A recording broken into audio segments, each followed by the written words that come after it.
This episode of Bullet Heaven was made using Pack-a-Punch SCART cables from retrogamingcables.co.uk and the OSSC from Video Game Perfection.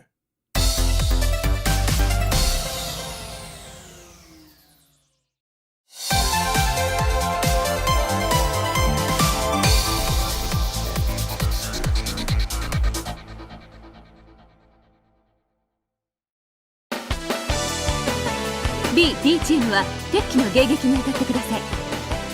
AC チーム各機は当初の作戦通り敵前線基地に向かってください。In episode number 237 of Bullet Heaven, we took a look at Stahlfeder, an obscure vertical Yoko shooting game from the relatively unknown Santos. Released in early 1996 to the original PlayStation, Stahlfeder was a very easy game, though its great presentation definitely carried it a long way.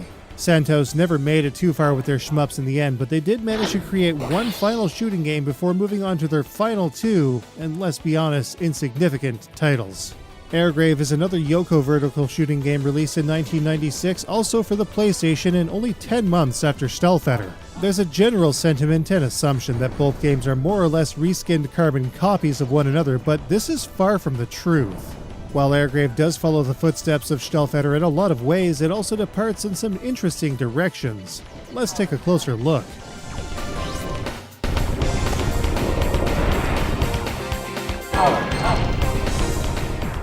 Like Stahlfeder, players have their choice from several different aircraft to start the game. Each one has different air attack, ground attack, speed, and armor attributes that will make each a greater or lesser challenge for the player depending on their style.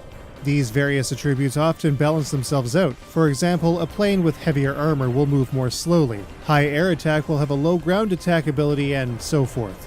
When players take flight, they'll find that AirGrave has a very simple set of controls. AirGrave only uses digital controls, so the analogs on a DualShock will serve no purpose. In fact, most of the buttons serve no purpose in AirGrave, as only two are used for all of the functions in the main game. The cross button will fire both air and ground attacks. Their fire rate will be at their fastest when the button is tapped. The player's air and ground attacks can be upgraded by collecting power-ups dropped from cargo planes. Red drops will enhance the player's aerial fire, while yellow boosts the player's ground attacks. Up to 4 of these can be collected to bring both to a maximum level of 5. If the player dies and continues, however, their level will drop. But it goes further. Holding the cross button will engage an aimed attack mode, which will display an aiming field with which to lock onto enemies below the player, whether they be on the ground or in the air. When an enemy is caught in the field and locked onto, releasing the cross button will start the attack, which homes in on its targets. While this is happening, players can move the targeting field onto other enemies to continue the attack. The amount of enemies that can be chain attacked in this manner is displayed in a small window found in the top right-hand corner of the screen, and will be increased as more ground attack power-ups are collected. But there's a catch. If players fire their main weapons, even in the middle of an aimed salvo, the aimed attack will cease and players will simply switch to normal fire. This, unfortunately, leads to a lot of situations where the aimed attack is interrupted, sometimes before the first shot even lands on a locked-on enemy. It's not ideal. Finally, if players need to clear the screen in a hurry, they can press the circle button to unleash a superpowered overdrive attack. Not only will the overdrive shoot some absurdly powerful forward-firing shots, it will also target enemies below the playfield much in the same way aimed fire does, but with more certainty and effectiveness. The player can use the overdrive twice from the very beginning of the game. Represented with a red gauge in 2 segments in the top right-hand corner of the screen, it will also recharge through enemy destruction over time to be used again. Like Stahlfeder, players do not have a traditional life stock in AirGrave. Rather, a shield gauge will show how much damage the player can sustain until their plane is finally destroyed. It is very easy to take damage in AirGrave for reasons we'll get into soon, but players can also recover lost life through blue shield pickups dropped from downed cargo planes. AirGrave takes place over the course of 8 stages, each with an assortment of aerial and ground-based targets for the player to take out. A mission briefing before every stage will give the player a heads up as to what each stage holds, including special targets, which we'll take a look at shortly in scoring.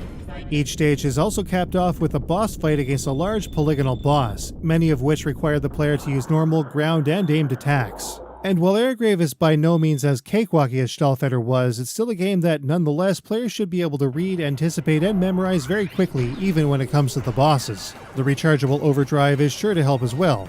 AirGrave also has a total of 5 difficulty settings, with the default setting at level 3, so if things are a bit too easy or a bit too intense, there are options to go in either direction. However, the enemy density in this game is a little on the claustrophobic side. There are definitely going to be times where players are just going to get trounced by a solid wall of fast-moving enemy ships, their shots, and other obstacles that will sap their life gauge in no time at all.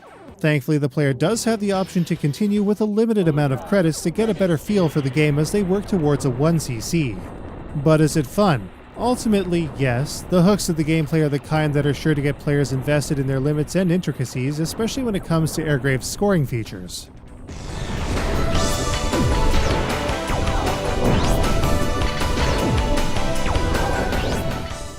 Killing off as many enemies as possible as efficiently as possible is one simple aspect to AirGrave's scoring. Collecting additional weapon or shield pickups beyond maximum will also boost the score a little. But that's also still pretty par for the course. Thankfully, there are some additional mechanics that make AirGrave quite a bit different than Stahlfeder from a scoring standpoint. Namely, every stage in AirGrave has a specified target enemy that will be assigned to the player in their mission briefing. These targets are typically found below the player on either the ground or below the main aerial opposition in any given stage. Using aimed fire does a really good job of taking these targets out, and players will often be awarded with medals, bronze awarding 1,000 points, silver for 2,000, and gold for 3,000 points apiece once they're collected. AirGrave also differentiates itself from Stahlfeder with its stage-end bonuses. The player's current score is displayed first, and a clear bonus for defeating the stage boss is applied. Players then receive a target bonus that takes the base target score amount and multiplies it with the number of target units destroyed. If all of the targets in a given stage are dispatched, a perfect bonus indicator will display. But here's where things get a little trickier. If players have taken damage without recovering the missing shield segments, a point deduction of 2,000 points multiplied by the amount of shield power lost will be applied. All of these results are then combined and applied to the player's pre-bonus totals. Given these conditions, making it through the game with shields intact while taking as many target units out as possible will get the player the best scores. As is typically the case with games such as these on the original PlayStation, there are no online leaderboards for players to post their scores. However, like Stahlfeder, AirGrave's local scores can be saved to a PS1 memory card to preserve the player's greatest exploits.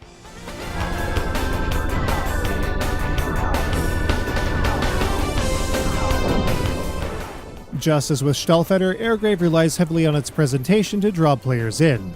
The same things we loved about Stahlfeder are just as prevalent here, making AirGrave a flashy shooter despite its early age.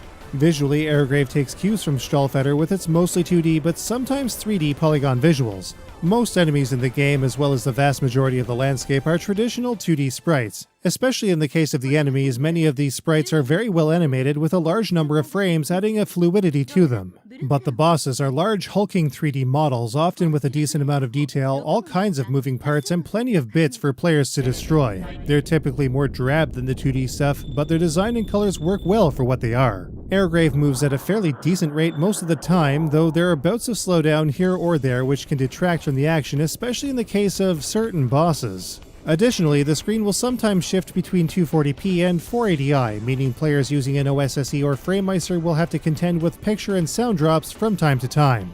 Speaking of sound, AirGrave's greatest strength lies in its audio. Straight away, players are treated with an incredible soundtrack with the same hallmarks as Santos' previous Stahlfeder, only this time it's even better. Track after track had us very impressed all the way through. The sound effects never came off as annoying, and the voice clips for the scenes between stages are well enough delivered. However, some extra background noise or music could have made these voice interludes much better. The silence and room echo is a bit jarring. いいじゃねえか。やりたいやつにやらせりゃ、こっちは楽でいいや。そうですね。ちょっと、そういう問題じゃないでしょう。 Thankfully, the OST more than makes up for it, and the title screen? Well, that's just legendary. This is the real thing, AirGrave. In stark contrast to Stahlfeder, there's actually a lot of exposition in AirGrave due to the characters playing actual parts in the game's story, though it's all in Japanese. Still, translation guides have got to exist out there, and busting out a translation app could definitely help. The UI in Stahlfeder is also pretty clean, and the menus are easy to navigate. Memory card support, control configurations, and more can be easily accessed with no language barrier. Just like Stahlfeder, options also exist to change the bullet color in AirGrave as well, though we stuck with the default colors. The rank-in screen also has a neat layout, with a cool sprite for the player's chosen aircraft accompanying the stage they've made it to. So, how does AirGrave stack up? Let's take a look.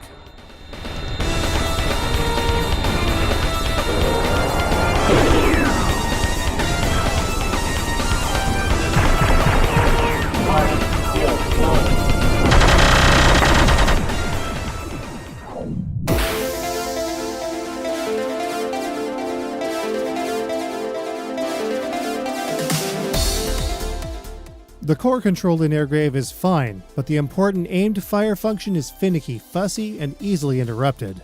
AirGrave isn't the hardest shmup around, but it's also not on the same low scale as its direct predecessor. AirGrave's 8 stages last a decent amount of time. Clear and well animated, AirGrave looks pretty great. It gets very crowded at times though. Its strongest attribute, AirGrave's sound, features good VO, great effects, and an excellent OST, but some portions sound too sparse and lacks the feel of their applied environments. AirGrave's ingenuity would have been great if its main feature differentiating it from Stahlfeder wasn't a pain in the ass to use. Discounting aimed fire and special targets, this is ultimately a very by-the-books game. In a bullet heaven first, we have no data with regards to the cost of value of AirGrave. Finding a copy in any sort of way is extremely difficult to do, at auction or otherwise. This leads us to believe that AirGrave could be much rarer than we initially thought.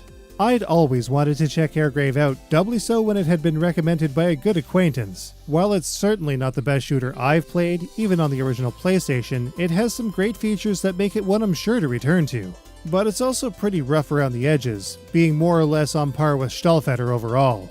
AirGrave gets a 3.75 out of 5.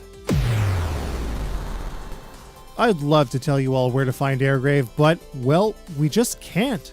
One is sure to crop up at auction at some point in the future, but when is the real question. Just be sure to buy low. This is just the first of a lot of rare games we want to check out on Bullet Heaven. Next up, Salamander 2 from the Sega Saturn Salamander Deluxe Pack Plus. Then, it's on to the ever-legendary Gaia Seed. See you all in the next episode.